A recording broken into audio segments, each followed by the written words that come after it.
ఇంట్లో ఉన్న బంగారాన్ని విడిపించి ఆ రోజు ఆన్లైన్ రేటుకే మేము కొంటాం. Sharma gold company. కానీ ఇప్పుడు మీరైతే ఏదున్నా కానీ లైట్ తీసుకుంటాను, ఇంకా ఎక్కువ యాక్టివ్ అవుతాను నా లైఫ్లో ఇలాంటివి వచ్చినప్పుడు విమర్శలు అన్నారు.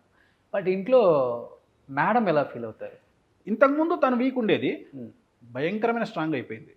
ఇప్పుడు నాకు తను నాకు మోటివ్ నా నా కూతురు తను ఇద్దరు ఇప్పుడు నాకు నా జీవితంలో పెద్ద ప్లస్ పాయింట్స్. ఓకే.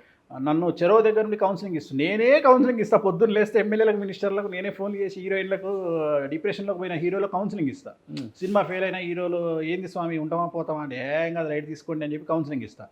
అట్లాంటిది వీళ్ళు నాకు కౌన్సిలింగ్ ఇస్తున్నారు. ఓ పక్క నా కూతురు, ఓ పక్క నా వైఫ్. ఓకే. మీకు తిరగలేదు, మీరేంది చూడండి ఇక్కడ. ఇంకోటి ఏమైపోయిందంటే చివరికి ఇంతకుముందు ఎక్కడన్నా కనిపిస్తే సెల్ఫీలు దిగేవాళ్ళు, ఇవాళ నేను కారులో కూర్చుంటే సిగ్నల్స్ దగ్గర ఆగి మరీ ఫోటోలు తీసుకుంటున్నారు. నిన్న ఐకియా దగ్గర ఎవడో పాపం అబ్బాయి నన్ను చూసి వీడియో తీస్తూ ఇట్లా వెనకాల వీడియో పెట్టి ఇట్లా తీస్తూ నా బండికి మన కారు బుద్దుకొని పడ్డాడు కింద. అరే ఎందుకురా నాయన నీకు బాధ అంటే, లేదు స్వామి మళ్ళీ నా పక్కకు వచ్చి మాట్లాడు స్వామి ఒక ఫోటో స్వామి, నేను కారులో ఉన్నా ట్రాఫిక్లో ఉన్నా ఏందిరా నాయన అంటే వాడే బండి పక్కకు తెచ్చుకొని సెల్ఫీ దిగిండు.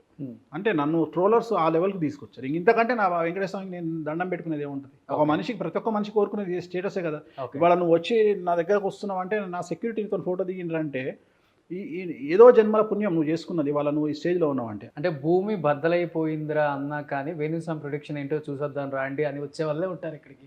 సో ఇప్పుడు ఏంటి ఏపీలో కానీ తెలంగాణలో కానీ, సో అక్కడ గవర్నమెంట్ మారింది, ఇక్కడ గవర్నమెంట్ మారింది, ఎలా ఉండబోతుంది 5 సంవత్సరాలు? నేను ఏం చెప్పాను, నేను జాతకాల ప్రిడిక్షన్ నేను చెప్పనని నేను ఒకటే చెప్తా. నేను ఇప్పుడు మనం పోస్ట్ మార్టం చేస్తున్నాము, నేను ఒకటే చెప్తా. ఈ ప్రపంచంలో గత 6 నెలల నుండి జరిగినటువంటి ఎన్నికలలో 2 తెలుగు రాష్ట్రాలు సెంట్రల్ తీసుకుంటే 4 అదృష్టవంతులు. 1 రాహుల్ గాంధీ, 2 కేసీఆర్, 3 జగన్, 4 వేణుస్వామి. వేణుస్వామిని ఆంధ్రప్రదేశ్లో వైసీపీ ఓడిపోవడం వల్ల ట్రోల్ చేసి సెలబ్రిటీని కాదు సూపర్ స్టార్ని చేసిరు. వేణుస్వామి ఈ ఎలక్షన్ల వల్ల ప్లస్ అయ్యిండు పబ్లిసిటీలో. రాహుల్ గాంధీ ఓడిపోవడం వల్ల అదృష్టవంతుడు అయ్యిండు. జగన్మోహన్ రెడ్డి ఓడిపోవడం వల్ల అదృష్టవంతుడు అయ్యిండు. కేసీఆర్ ఓడిపోవడం వల్ల అదృష్టవంతుడు అయ్యిండు. ఇవన్నీ మీకు 2025 ఏప్రిల్ తర్వాత తెలుస్తాయి వీటి రిజల్ట్. వీళ్ళు ఎందుకు అదృష్టవంతులు అయ్యారు అనే విషయం అప్పుడు తెలుస్తుంది. అవునా? సో మనం నెక్స్ట్ ఇయర్ ఉగాదికి మాట్లాడుకుందాం. ఏంటి అంత గట్టిగా చెప్తున్నారు వేణుస్వామి గారు? గెలిచిన వాడు ఎప్పుడు సక్సెస్ రూట్లో వెళ్తాడు అని ఏం లేదు. నేను చాలామందిని చూసిన, ఒక ఇందిరాగాంధీని చూసిన, ఒక రాజశేఖర్ రెడ్డిని చూసిన, ఒక జయలలితను చూసిన. ఓకే. సో ప్రకృతి చాలా డిఫరెంట్గా బిహేవ్ చేస్తుంది.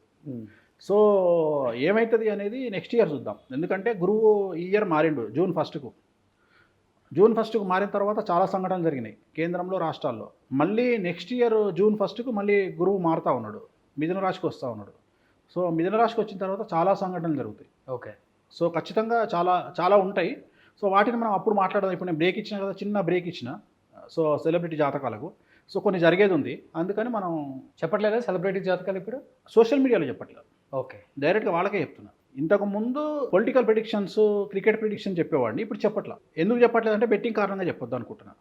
బెట్టింగ్ యాప్స్ పెరిగి బెట్టింగ్ కూడా ఎక్కువ కాస్తున్నారు. నాకు తెలియకుండా కాస్తా ఉన్నారు.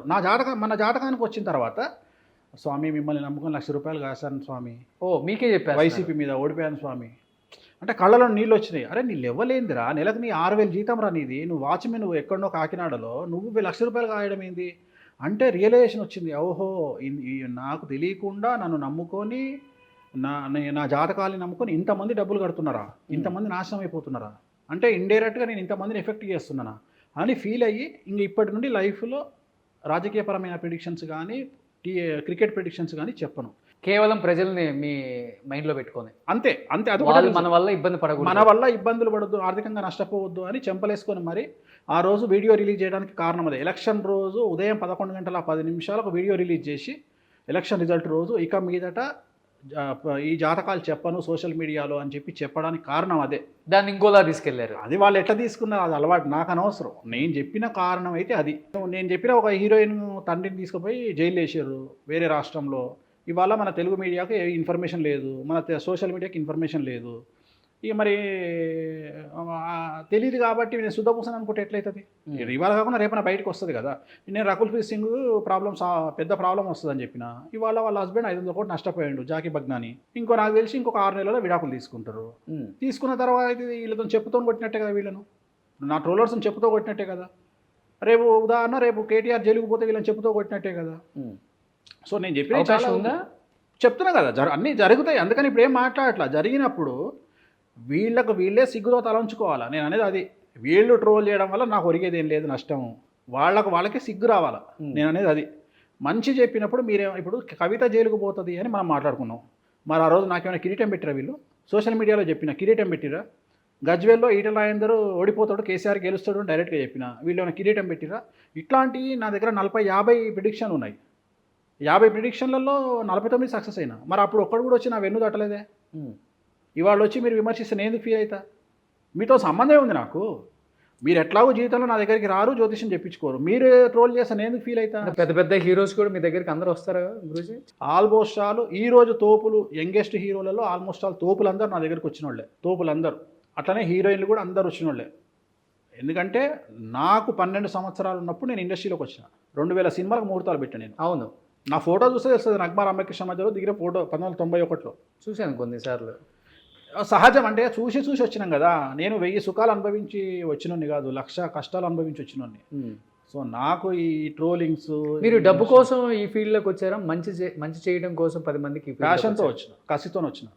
డబ్బు సంపాదించాలి ఏముంది, మోరల్స్ ఎథిక్స్ వదిలేస్తే ఎక్కడైనా సంపాదించవచ్చు.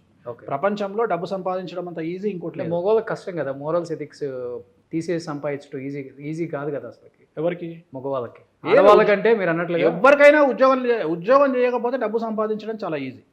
ఉద్యోగం చేస్తేనే డబ్బు రాదు. ఉద్యోగం మీదే బిగ్గెస్ట్. అందుకని నేను అంటుంది, మీరు ఉద్యోగం చేస్తేనే డబ్బు రాదు అంటారు, కానీ డబ్బు సంపాదించాలంటారు. ఎక్కడి నుంచి వస్తుంది? ఉద్యోగం చేయకుండా వ్యాపారాలు చేయొచ్చు కదా. మంచిగా ఆలోచన చేసి ఒక మంచి సెంటర్లో మిరపకాయ బజ్జీలో బండి పెట్టుకుంటే చాలు, మస్తు డబ్బులు వస్తాయి. ఒక మంచి వైన్ స్పాట్ చూసుకోవాలి. మంచి వైన్ ఒకటి ఉంటుంది, వైన్ కానీ జనతా బార్ అని ఉంటుంది. దాని ముందర మనము చేపలు కానీ మిర్చి బండి కానీ పెట్టుకుంటే చాలు, మస్తు డబ్బులు. అర్థమైందా? మంచి మెడికల్ షాప్ పెట్టుకుంటే డబ్బులు వస్తాయి.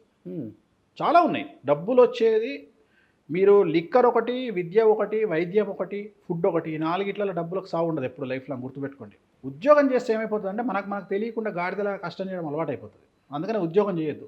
ఏదన్నా ఒకటి ఎప్పుడు మన చేతి కింద 10 మంది పనిచేసేటట్టు మనం చూసుకోవాలి. ఒక వ్యాపారం చేసుకోవాలి. ఉద్యోగం చేస్తే టార్గెట్ పెట్టుకోవాలి, పెద్ద టార్గెట్ పెట్టుకోవాలి. నెలకు ఒక 5 లక్షల జీతం వచ్చేటట్టయితేనే ఉద్యోగం చేయాలి.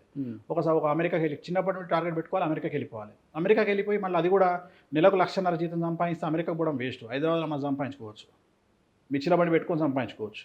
సో అమెరికాకు పోతే ఒక 5-6 లక్షలు నెలకు వస్తేనే పోవాలి, లేకపోతే రావు. నెలకు మన సంవత్సరానికి టార్గెట్ ₹1 కోటి పెట్టుకొని సంపాదించుకోవాలి.